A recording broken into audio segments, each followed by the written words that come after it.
धन्यवाद अध्यक्ष महोदय। सर, मैं सबसे पहले बधाई देना चाहूँगी बतौर महिला फाइनेंस मिनिस्टर को, वित्त मंत्री महोदया को, कि इन्होंने 7 बार बजट पेश किया है, 6 बार बजट पेश किया है। साथ में बतौर कांग्रेस एमपी मुझे इस बात की भी खुशी है कि इन्होंने बहुत बड़ा दिल दिखाया है और हमारा मैनिफेस्टो पढ़ा, जिसे बड़ी मेहनत के साथ हमने तैयार किया। हमने कोई गारंटी इनकी सरकार की तरह, मोदी जी की गारंटी की तरह नहीं कहा, लेकिन हमारे नेता राहुल गांधी जी ने पूरे देश में जा जाकर लोगों को गले लगाकर उनकी दुख तकलीफ समझकर इस मैनिफेस्टो को सबके साथ मिलकर तैयार किया। और इन्होंने हमारा मैनिफेस्टो पढ़ा, अपनी गारंटी को साइड में रखा और हमारे मैनिफेस्टो को लागू किया। मैं इनकी बहुत शुक्रगुजार हूँ।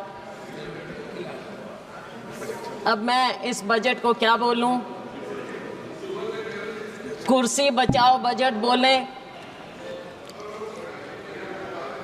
विकसित बजट नहीं लेकिन विचलित बजट बोलें, या फिर एक और जुमला बजट बोलें, क्योंकि फिर बार बार हमें जुमले नज़र आते हैं इसमें। आपने 4 लोगों की बात की, लेकिन ये 4 कौन लोग हैं? गरीब, महिलाएं, युवा, हमारा अन्नदाता किसान। लेकिन इनकी गिनती कैसे हो? क्या मालूम पड़े कौन क्या है? क्या मालूम पड़े कि ये योजनाएं किसके लिए बनाएं? क्या मालूम पड़े कि टारगेट ग्रुप कौन है? अगर आप कास्ट सेंसस नहीं करेंगे, अगर आप सेंसस को सार्वजनिक नहीं करेंगे, राहुल जी ने, हमारे नेता ने मांग की कि सेंसस किया जाए, कास्ट सेंसस किया जाए, लेकिन ये सरकार चुप्पी साधे। एंड आई वंडर कि इसके बारे में इनके सहयोगी नीतीश कुमार जी क्या कहना चाहेंगे कास्ट सेंसस के बारे में। उन्हें तो बहुत कुछ मिला है, लेकिन सर ये बजट है किसके लिए ये भी तो पता चले। क्या केवल 2 राज्यों को ही उन पर मेहरबानी हुई है, या पूरे देश पर भी कुछ नज़र डाली गई? ऐसा नज़र नहीं आता कि 2 राज्यों के अलावा कुछ दिखा हो, या फिर भाजपा शासित प्रदेशों के अलावा कुछ नज़र आता हो। सर, मुझे याद आता है कि जब माननीय प्रधानमंत्री जी मोदी जी माननीय मुख्यमंत्री होते थे और उस समय हमारी सरकार थी और वो एनडीसी की मीटिंग में आते थे, अब तो खैर एनडीसी भी नहीं रहा, और वो हमेशा कोऑपरेटिव फेडरलिज्म की बात करते थे। अब शायद वो शब्द पूरी शब्दावली से निकल चुका है, कम से कम भाजपा की और सरकार की शब्दावली से निकल चुका है। लेकिन 2 राज्यों को भी मैं थोड़ा आगाह करना चाहूँगी। नीतीश जी तो हमारे साथ पुराने रह चुके हैं, 10वीं लोकसभा में थे, सब समझते हैं। नायडू जी भी बहुत अनुभवी हैं, राजनीतिज्ञ हैं। इनकी बातों पर ना जाएं। आज बेशक लगता हो कि बहुत कुछ दिया है, लेकिन नज़र फेरते देर नहीं लगती, तो इसलिए उनको भी मैं आगाह करना चाहूँगी। आज खुशियाँ मनाएं, लेकिन समय बदलते देर नहीं लगेगा सर। तो ये जो बजट पेश किया गया, इसमें जो इन्होंने गारंटी की बात की, शायद लोगों को विश्वास नहीं हुआ और इसीलिए 303 से लेकर 241 पर आ गए। विश्वास पैदा करना इनका काम है। इन्होंने विश्वास खोया और तभी ये डाउनस्लाइड हुआ। आज के दिन भी जब बातें होती हैं बजट में, हम सुनते हैं तो ऐसा लगता है कि कुछ पर मेहरबान और बाकियों को दरबान बना दिया गया है। दरवाजे के बाहर खड़े रहो, अगर मेहरबानी होगी तो शायद आपको कुछ मिल पाएगा। सर, जब प्राकृतिक आपदा की भी बात होती है, भाजपा शासित प्रदेशों के लिए तो सेंट्रल असिस्टेंस की बात की गई बजट में, लेकिन हिमाचल प्रदेश की जब बात हुई तो एक्सटर्नल एजेंसीज़ की बात आ गई वहाँ पर। कि उनके माध्यम से मदद की जाएगी। ऐसा भेदभाव क्यों? ये नहीं होना चाहिए और इसकी हम घोर निंदा करते हैं कि आप सबके साथ ऐसे भेदभाव। और फिर एक बात और सर, हरियाणा, महाराष्ट्र, झारखंड और शायद जम्मू कश्मीर चुनाव की ओर जा रहे हैं, पर ऐसा लगता है कि सरकार ने पहले ही हार मान ली। इन राज्यों का जिक्र तक नहीं, 3 राज्यों का जिक्र तक नहीं हुआ, कुछ दिया तक नहीं। और दुख इस बात का है कि आज 3 केंद्रीय मंत्री हैं हरियाणा से केंद्र में, एक तो मुख्यमंत्री भी रह चुके, लेकिन हरियाणा को कुछ नहीं मिला। मुझे मालूम नहीं कि अंदरूनी इनकी क्या बातें होती हैं, वो तो खैर सार्वजनिक हो नहीं सकती, लेकिन दुर्भाग्य है मेरे राज्य का, हरियाणा का, कि 3 केंद्रीय मंत्री होने के बाद भी हमें हरियाणा को ये कुछ ना दे पाए हैं और नाम तक लेना मुनासिब नहीं समझा। सर, किसान की बात है, किसान की आय दुगनी करने की बात कही गई। स्वामीनाथन कमेटी रिपोर्ट की बात लागू करने की शुरू में की थी, लेकिन बहुत कन्वीनियंटली, आसानी से अब स्वामीनाथन कमेटी रिपोर्ट का नाम तक नहीं लिया जाता है। एग्रीकल्चर का, कृषि सेक्टर का बजट आधे के करीब हो गया है। 2019-20 में जहां 4.97% था, इस बजट में आपने 2.74% करके छोड़ दिया है। बात करते हैं एमएसपी की। एमएसपी के बारे में कहा गया माननीय वित्त मंत्री जी ने कि आपने बहुत से उपजों को इस बार एमएसपी दिया है, लेकिन क्या आपने स्वामीनाथन कमेटी रिपोर्ट के मुताबिक फार्मूला अपनाया है? C2 plus 50%? नहीं, बिल्कुल नहीं, क्योंकि आप भूल चुके हैं उसे। थोड़ा सा याद दिलाना चाहूँगी कि बढ़ाने के बावजूद जब हमारी सरकार थी, यूपीए सरकार, उस समय गेहूं की एमएसपी हमने 119% बढ़ाई थी और धान की 134% बढ़ाई थी, लेकिन मोदी जी की सरकार में केवल 47% गेहूं और 50% धान बढ़ाई गई है। तो इसमें पीठ थपथपाने का तो कुछ नज़र आता ही नहीं। आज के दिन इतनी अग्रेरियन क्राइसिस है, खास करके हमारे राज्यों में, लेकिन उसकी ओर कोई ध्यान नहीं है। किसान बैठा रहे, साल से ऊपर बैठा रहा, लेकिन उसकी ओर ध्यान नहीं दिया। ऐसे बना देते हैं जैसे कोई दुश्मन हो, किसी दुश्मन देश के साथ बॉर्डर बनाए जाते हों। ऐसी बात होनी नहीं चाहिए। पूंजीपतियों के मित्र हैं, ये दुनिया जानती है, पूंजीपति खास तौर से जानते हैं। किसान अपने दुख को समझते हुए ये जानता है कि केवल और केवल पूंजीपतियों का ध्यान दिया जाएगा। सर, आज हमारी सरकार में 72,000 करोड़ रुपया हमने किसानों का कर्जा माफ़ किया था, लेकिन आपने अपने पूंजीपति मित्रों का 16 लाख करोड़ रुपया माफ़ किया। किसानों की ओर कोई ध्यान नहीं। शायद आपको लगता है कि किसानों का कर्जा माफ़ करेंगे तो वो आलसी हो जाएंगे, पैदावार नहीं करेंगे, काम नहीं करेंगे, शायद यही शंका है, मैंने पढ़ा कहीं पर। और नाबार्ड के मुताबिक हर किसान औसतन 1.35 लाख रुपए के कर्जे में है। ये नाबार्ड का फिगर है, मेरा नहीं। तो साथियों, ऐसी बात नहीं, फिर से वही बात आ गई, मित्रों पर मेहरबानी और किसानों और मजदूरों से बेईमानी। बेईमानी मैंने इसलिए कहा कि शब्द यूज़ नहीं करना चाहिए। नाबार्ड का फिगर है ये? मैं हाँ जी नाबार्ड। मैं ये इसलिए कह रही हूँ क्योंकि आपने समझौता किया किसानों के साथ, और लेकिन आपने वादा खिलाफ़ी की। हर बात में आपने वादा खिलाफ़ी की। कौन सा साल था? 2021, और आज कौन सा साल आ गया है, कौन सा समय आ गया है। किसान अपना दुख लेकर फिर भी बैठा है। किसान को आप उग्रवादी मत करिए, लेकिन आप उसको मजबूर मत कीजिए उग्र होने पर। और मजबूर और मजदूर दोनों बना दिया है आपने, किसान को, मजदूर को, किसी और ध्यान नहीं है। और इसके ऊपर एक और फसल बीमा योजना हमारे यहाँ अपने प्रदेश की मैं बात कर सकती हूँ। फसल बीमा योजना से आप किसान से पैसा तो ले लेते हैं प्रीमियम, लेकिन जब मुआवजा देने की बात आती है तो वो सालों साल बैठा रहता है। मेरी अपनी कॉन्स्टिट्यूएंसी में नरवाना में 3 साल से किसान बैठा है मुआवजे के लिए, उसकी और कोई ध्यान नहीं। 3,40,000 करोड़ रुपया आपको प्रॉफिट मिला है बीमा कंपनियों को, लेकिन जब किसान को देने की बात आती है तो वो दर दर भटकता रहता है, कोई उसकी ओर ध्यान नहीं। माननीय अध्यक्ष महोदय, किसान धरने पर बैठा रहा, 736 किसान शहीद हो गए, चले गए इस दुनिया से, लेकिन उनके बारे में एक भी शब्द नहीं बोला गया, ना उन्हें कुछ देने की बात की। आज भी हरियाणा और पंजाब शंभू बॉर्डर पर किसान बैठा है, मजबूर है, लोगों को आने जाने की भी तकलीफ है, लेकिन आप उस मजबूर किसान की ओर देखना तक नहीं चाहते और वो उस बॉर्डर पर बैठा है। किसान क्या मांग रहा है? आप MSP देने की बात करते हैं, लेकिन बात तो लीगल गारंटी की है। इस वादे को क्यों नहीं याद करते?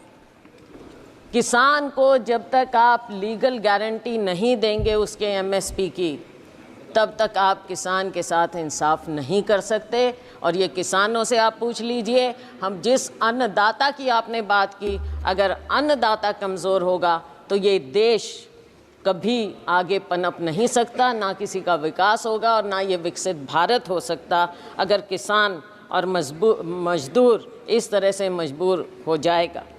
हमने अपने मैनिफेस्टो में उनको लीगल गारंटी की बात की। अगर ये हमारा मैनिफेस्टो का ये बिंदु भी पढ़ लेते तो बहुत अच्छा होता। सर, मज़दूरों की दयनीय स्थिति और ख़ास तौर से ग्रामीण मज़दूर की जो स्थिति हो गई, भारतीय जनता पार्टी के मोदी सरकार के 10 साल में मजदूरी वृद्धि केवल 1% हर साल की गई, उससे भी कम। और अगर मनरेगा की बात करें, मुझे दुख इस बात का हुआ कि मनरेगा का एक बार भी नाम नहीं लिया गया इस पूरे बजट में। और मनरेगा तो वो है जिसे आप पहले नाकारते थे, फिर आपने समझा, आपने उसको अपनाया। बेशक हम पर कटाक्ष करके माननीय प्रधानमंत्री जी ने मनरेगा को अपनाया, लेकिन अपनाया। और अगर कोई सेवियर था कोविड में ग्रामीण क्षेत्र में तो वो मनरेगा था, और आप आज मनरेगा को भूल गए। मनरेगा बजट समय से याद ही नहीं रखते हैं। और गरीब को जब आप याद ही नहीं रखेंगे, मजदूर को ग्रामीण क्षेत्र में सबसे ज़्यादा बुरा हाल है। किसान का और ग्रामीण मजदूर का, खेती और मजदूर का चोली दामन का साथ है। आपने दोनों को भुला दिया है। देश कहाँ आगे जाएगा? केवल पूंजीपतियों के लिए। ग्रामीण क्षेत्र में भी आपने पूंजीपतियों को घुसा दिया, और वो भी बड़े बड़ों को। साइलोज वहाँ पर लग गए, वहाँ पे मजदूर भी। मंडियों में मजदूरों का बुरा हाल है। आज वो बेरोज़गार हो गए हैं। आज उनको 2-3 हज़ार रुपया महीने का मिलता है। मजदूर और दयनीय हो गया है। तो इस पर आपको ध्यान रखना चाहिए। न्यूनतम वेतन प्रतिदिन का 400 रुपया होना चाहिए। ये देश भर की डिमांड है, और हम कहते हैं कि हमारा समय आएगा, हम 400 रुपया ज़रूर करेंगे, और ये होना चाहिए। सरकार को इस बात को मानना चाहिए, गरीब की बात को मानना चाहिए, मनरेगा की बात को, कि न्यूनतम वेतन आप 400 रुपया करें। आप गरीब को भी 5 किलो अनाज देकर कृपया लाइन में ना खड़ा करें, उसे उसका हक दें, उसको ऊपर उठाने की बात करें, ना कि केवल आप कहते हैं कि 80 करोड़ रुपए लोगों को दे रहे हैं। तो क्या 80 करोड़ लोग लाइन में लगे रहेंगे? हमेशा गरीब रहेंगे और अमीर होता जाएगा, GDP बढ़ता जाएगा। किसके लिए? केवल आंकड़ों के लिए। और सर, महंगाई की बात मुझे याद आती है। सुषमा स्वराज जी बहुत सम्मानित, हमारी पूरे सब उनको मानते थे, नेता थे, भाजपा की बहुत वरिष्ठतम नेताओं में से थी। मुझे याद है जब बजट एक बार पेश किया गया और उसमें उन्होंने कहा, प्रणब मुखर्जी साहब वित्त मंत्री थे, और उन्होंने कहा, दादा आंकड़ों से पेट नहीं भरता। मैं ये याद दिलाना चाहूँगी सत्ता पक्ष को कि आंकड़ों से पेट नहीं भरेगा। गरीब को, युवा को रोज़गार चाहिए, गरीब को वेतन चाहिए। गरीब को केवल 5 किलो अनाज देकर आप पंक्ति में, आखिरी पंक्ति में खड़ा मत कीजिए। महंगाई पर नियंत्रण लाइए। महंगाई पर नियंत्रण आप क्यों नहीं कर पा रहे हैं?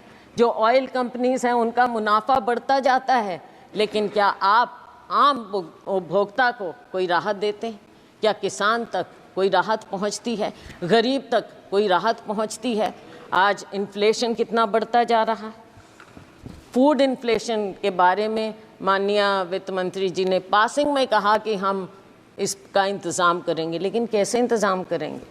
दाल, आपके सब्जियां सब इतनी महंगी होती जा रही हैं। क्या अनाज केवल एक है? केवल अनाज? क्या गरीब आदमी सब्जी या कुछ नहीं खाए, प्याज नहीं खाए, आलू नहीं खाए, कोई सब्जी नहीं खाए, वो उस तक पहुंचता नहीं? पहुंचता है तो कितना महंगा मिलता है। वित्त मंत्री प्याज नहीं खाती है। प्याज नहीं खाती है। चलो वो तो अपने अपने खाने का अलग टेस्ट है, वो कोई बात नहीं, लेकिन गरीब आदमी तो प्याज और आलू खाता है ना, उसको तो कुछ और नहीं मिलता। Oh my God. अच्छा, तो आटे दाल का भाव पता होना चाहिए। और एलपीजी की जो आंसू आपने पहुंचने की बात कही थी, आज आंसू आपको महिलाओं के, बहनों के नज़र नहीं आते। शिक्षा की हम बात करें तो शिक्षा का स्तर जिस कदर गिरता जा रहा है, मेरे अपने राज्य में प्राइमरी स्कूल सैकड़ों की संख्या में बंद होते जा रहे हैं, और लेकिन सरकार का उसकी ओर कोई ध्यान नहीं है। सरकारी स्कूलों में गरीबों के बच्चे पढ़ते हैं, अमीरों के नहीं। हमारे माँ बाप सरकारी स्कूलों में पढ़कर ऊपर आए थे, और उन्हीं के कारण हम आज यहाँ पर खड़े हैं। अगर आप सरकारी स्कूल इस तरह से बंद करते रहेंगे तो बच्चों के भविष्य का क्या होगा? नीट की बात कही, हमारे नेता राहुल जी ने इस बात को उठाया, और इन्होंने जो कहा, कोई जिम्मेवारी लेता क्यों नहीं है? जिम्मेवारी तो लेनी पड़ेगी, सरकार है। जिम्मेवारी अगर नहीं लेंगे तो देश आपको दिखा देगा, हमारा युवा आपको दिखा देगा। बेरोजगारी की दर दिन ब दिन बढ़ती जा रही है। ILO के आंकड़ों के मुताबिक 2022 में यूथ की अनएम्प्लॉयमेंट हमारे यहाँ 23% थी, चीन में 13%, पाकिस्तान में 11%। सीरिया जो कि कॉन्फ्लिक्ट जोन है वहाँ पर 22% है। तो हमारे यूथ का ये बदहाली क्यों हो रही है? आप स्किलिंग की बात करते हैं, क्या आपने प्राइवेट सेक्टर से पहले बात की? क्या वो आपकी बात को, आपकी स्कीम को, जिसको इतने विस्तार से और बहुत अखबारों में, मीडिया आप कंट्रोल करते हैं, मीडिया में इस कदर दिखाया गया, लेकिन क्या आपने उनसे बात की? और क्या गारंटी है कि एक बार वो आपकी स्कीम का फ़ायदा उठाकर 2-3 महीने में छुट्टी नहीं कर देंगे इन बच्चों की जिनको रोज़गार मिल रहा है? तो ऐसे कैसे बात बनेगी? हमने तो अपनी उसमें हमारा मैनिफेस्टो पढ़ते तो पहली नौकरी पक्की का वायदा राहुल जी ने किया था, वो सुन लेते। केंद्र में 10 लाख वैकेंसियाँ हैं, हरियाणा में 2 लाख वैकेंसियाँ हैं, उनको क्यों नहीं भरने की बात की जाती? और बैकलॉग है SC BC का, उनकी और आपने बिल्कुल ध्यान ही नहीं दे रहे हैं। बैकलॉग को भी तो भरिए। और अगर ये प्राइवेट सेक्टर इतना ज़्यादा आएगा, वहाँ पर क्या आपने आरक्षण किया है? कहाँ जाएंगे हमारे लोग? रेलवेज़ में आपने जो सबसे बड़े डिफेंस रेलवेज़, यहाँ पर मिलता ही नहीं है, रोज़गार ही नहीं मिल रहा है, आपने बंद कर दी हैं सब नौकरियाँ। तो हमारे लोग, युवा कहाँ जाएगा? Skill skill skill skill India का क्या हुआ? आज के दिन बेरोज़गारी इस कदर आपके सामने मुंह बाय खड़ी है, और आपको अगर नज़र नहीं आता तो आपको आने वाले जो ये चुनाव होंगे इन राज्यों में आपको नज़र आ जाएगा। वैसे जो अभी उपचुनाव हुए उसमें भी आपको नज़र आ गया होगा। तो साथियों, जब बेरोज़गारी इतनी बढ़ती है तो गलत आदतें भी बढ़ जाती हैं। मेरे अपने राज्य में, मेरे अपने यहाँ सिरसा, हिसार, अम्बाला, पूरे हरियाणा में नशा बढ़ता जा रहा है। कहाँ हरियाणा था? हमारे यहाँ बोलते हैं देशा में देश हरियाणा, जित दूध दही का खाना। लेकिन आज के दिन हरियाणा तो ऐसा हो गया, ऐसा देश हरियाणा हो गया है जहाँ पे अपराध और नशे का ठिकाना बन गया है। कोई देशा में देश हरियाणा। सर 1-2 बिंदुओं पर और केवल मैं नज़र डालूंगी। अग्निवीर की बात है। अग्निवीर के खोखलेपन का पर्दाफाश राहुल गांधी जी ने यहाँ पर इस सदन में किया है। सरकार कितने ही टॉल क्लेम्स करे, लेकिन असलियत अगर आप ज़मीन पर जाएंगे तो आपको पता चल जाएगी। आपने 2 कैटेगरी बना दी है। अगर जो अफसर है और या जो साधारण जवान है सेना में, वो तो शहीद हो जाएगा, उसके परिवार को पेंशन मिलेगी। और जो गरीब का बेटा है, गरीब का बेटा केवल अग्निवीर कहलाएगा, केवल नाम मिलेगा उसे, और क्या मिलेगा? कैसे जाएगा वो? आप सेना के साथ भी नाइंसाफ़ी कर रहे हैं, हमारे युवा के साथ भी नाइंसाफ़ी कर रहे हैं, हमारे जवान के साथ आप नाइंसाफ़ी कर रहे हैं। सर, हरियाणा की आबादी देश की लगभग 2% है, लेकिन सेना में हमारा हिस्सा 10% के करीब है। आज के दिन आपने क्या इंसेंटिव छोड़ दिया हमारे युवाओं के लिए? कुछ नहीं छोड़ा। ये योजना पूरी तरह से युवा विरोधी है, जवान विरोधी है और सेना विरोधी है। हम डिमांड करते हैं कि आप अग्निवीर योजना को इमीडिएटली ख़त्म कीजिए और जय जवान जय किसान के नारे को फिर से बुलंद कीजिए। किसान को भी खुशहाल करिए, जवान को भी खुशहाल करिए। सर, SCBC की बात मैंने कही, ना बैकलॉग ख़त्म किया जा रहा है और ना नई नौकरियां मिल रही हैं, ना प्राइवेट सेक्टर में कुछ इनके लिए है, और ना इनकी scholarship, pre matric post matric scholarship के साथ जो जिस तरह से नाइंसाफ़ी की जाती है, समय पर बच्चों को दिया नहीं जाता। हरियाणा में मेडिकल 9,000 से ज़्यादा 10,000 के करीब स्टूडेंट थे, 3-4 साल से नहीं दी उनको स्कॉलरशिप। जब चुनाव आया तब आपने रिलीज़ की। इसमें भी राजनीति, गरीबों के साथ, हमारे SCBC के साथ भी राजनीति आप ऐसे करेंगे? क्या इतनी किल्लत है पैसे की कि आप गरीब से गरीब को उसकी स्कॉलरशिप नहीं देना चाहते? डॉक्टर अंबेडकर स्कॉलरशिप से आगे बढ़े थे। डॉक्टर अंबेडकर इकोनॉमिस्ट थे, लेकिन अगर आप बच्चों को मौका ही नहीं देंगे, वो कहाँ से आगे निकलेंगे? माननीय सदस्य, ये संसद है, हरियाणा विधानसभा नहीं है, इसका जवाब कैसे देंगी? सर, बजट है, सर, बजट तो है, बजट में राज्य की अनदेखी हुई है सर। सही बात कहना सर, पड़ेगा। आपको भी राजस्थान से प्यार होगा सर। सर, आप अध्यक्ष हैं लेकिन राजस्थान से प्यार रखते हैं। राजस्थान विधानसभा बोलूँगा। सर, आपने स्पेशल कंपोनेंट प्लान खत्म कर दी, सब प्लान बंद कर दिया और सारे फंड्स डाइवर्ट किए जाते हैं। अब एक आध दिन पहले हिंदुस्तान टाइम्स में रिपोर्ट थी, मध्य प्रदेश में फंड्स डाइवर्ट कर दिए। किस चीज़ के लिए? गौशालाओं के लिए। गौशाला और SC/ST का उससे क्या लेना देना? लेकिन SC/ST के फंड्स आप गौशालाओं में दे रहे हो, तो ये कहाँ से ये डाइवर्जन हो रहा है? सरेआम डाइवर्जन हो रहा है। क्यों डाका डाल रहे हैं गरीबों के बजट पर, SC/ST के बजट पर? सर, जहाँ तक कि हेल्थ की बात है, हेल्थ का एक्सपेंडिचर भी गिरता चला जा रहा है और पिछले समय में 2% के करीब आपने 2 साल बजट एस्टिमेट्स में और एक्सपेंडिचर में फ़र्क आ गया है सर, तो आगे वो गिरता ही चला जाएगा।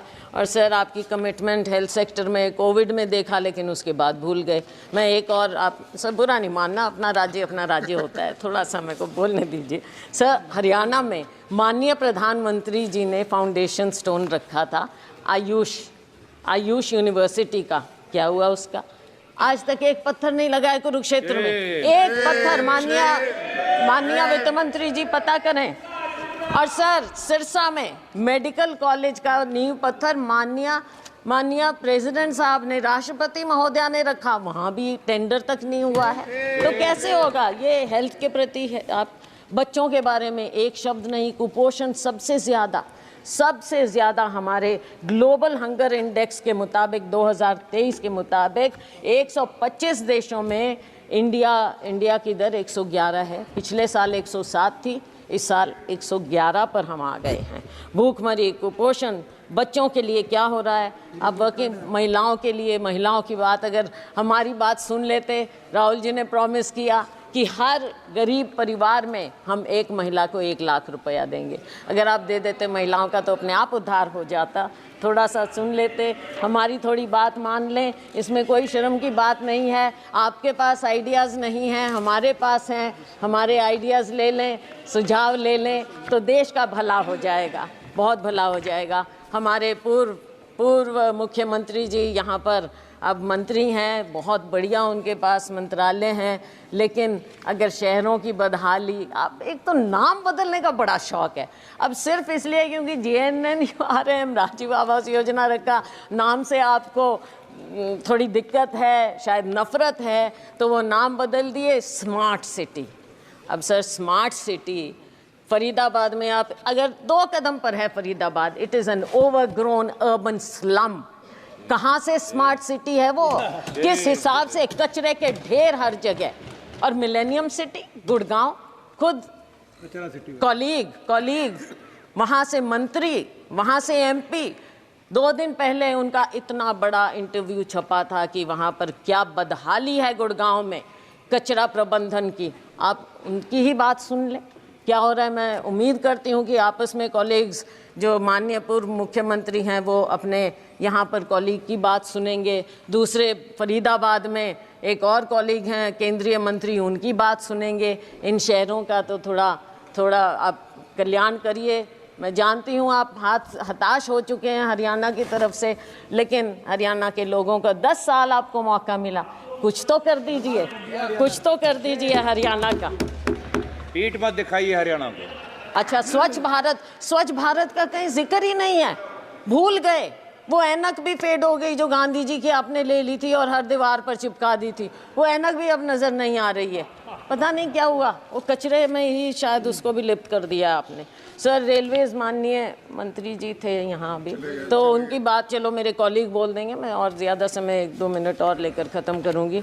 तो रेलवेज़ का भी जो हाल है हरियाणा में डिटेल में मेरे कॉलीग बता देंगे, लेकिन 1-2 बात ज़रूर कहूँगी कि जो उस समय मुख्यमंत्री थे उन्होंने गुड़गांव फरीदाबाद के लिए जनवरी 16 में कहा था, ट्वीट किया था, आज तक कुछ नहीं। बल्लभगढ़ मेट्रो सैंक्शन हुई थी, आज तक उसके बारे में कुछ नहीं, ना कोई प्रावधान, ना कुछ और, ना एनसीआर का ध्यान, ना हमारे राज्य का ध्यान। सर, इंटरनेशनल एयरपोर्ट कब प्रॉमिस हुआ था? 2019 में, लेकिन और 2021 तक कंप्लीट हो जाना चाहिए था हिसार में इंटरनेशनल एयरपोर्ट, उसका कोई जिक्र नहीं, कुछ मालूम नहीं। Sir, nuclear plant Gorakhpur, Hisar के पास गोरखपुर है, न्यूक्लियर प्लांट, वहाँ पर आपने एनर्जी के बारे में काफ़ी कुछ कहा है, खुशी है हमें, लेकिन उसका क्या हुआ, उसका भी थोड़ा जिक्र कर दें। किस स्टेज पर है, कब शुरू होगा, कब हम देखेंगे, कब हमें वहाँ से बिजली मिलेगी, उस न्यूक्लियर प्लांट का भी कुछ बता दें अगर माननीय वित्त मंत्री महोदया, तो पता चलेगा। तो सर, बस मैं अंत कर रही हूँ सर, 2 मिनट में हाँ, डॉक्टर मनमोहन सिंह जी ने उसको जाकर उसका फाउंडेशन। तो सर, आज के दिन कोई और कुछ बचा नहीं है। यूथ ने आपको पनिश कर दिया, महिलाओं ने आपको पनिश कर दिया, आपने हमारे किसानों को इंसल्ट किया, उन्होंने आपको पनिश कर दिया, अग्निवीर ने आपको पनिश कर दिया। लेकिन सर, बहुत दुख की बात है, आप फिर भी नहीं सुन रहे हैं। और सर, हम आपसे केवल, माननीय प्रधानमंत्री जी अगर इंटरवीन करें, हम केवल ये चाहते हैं देश के लिए, देश को बताइए कि आप कुछ सीख ले रहे हैं, जो आपको दिखा रहा है देश एक दिशा, उससे कुछ सीख लें। अग्निवीर स्क्रैप करिए, एमएसपी को लीगल गारंटी दीजिए और फार्म लेबर को, हर लेबर को 400 रुपया प्रतिदिन आप कर दीजिए, वरना आपका वही हाल होगा जो बाकी देश ने आपको दिखाया है। आपकी सरकार हंसते रहिए, केवल ऐसी हंसते विदाई हो एक जाएगी स्लोगन पर, ये स्लोगन्स की सरकार है ना, ये स्लोगन्स की सरकार है। तो आपका आखिरी स्लोगन ये है कि कुर्सी को बचाओ, मित्रों पर लुटाओ। बहुत बहुत धन्यवाद, thank you. Shri Biplab Deb ji, Biplab Kumar Deb ji.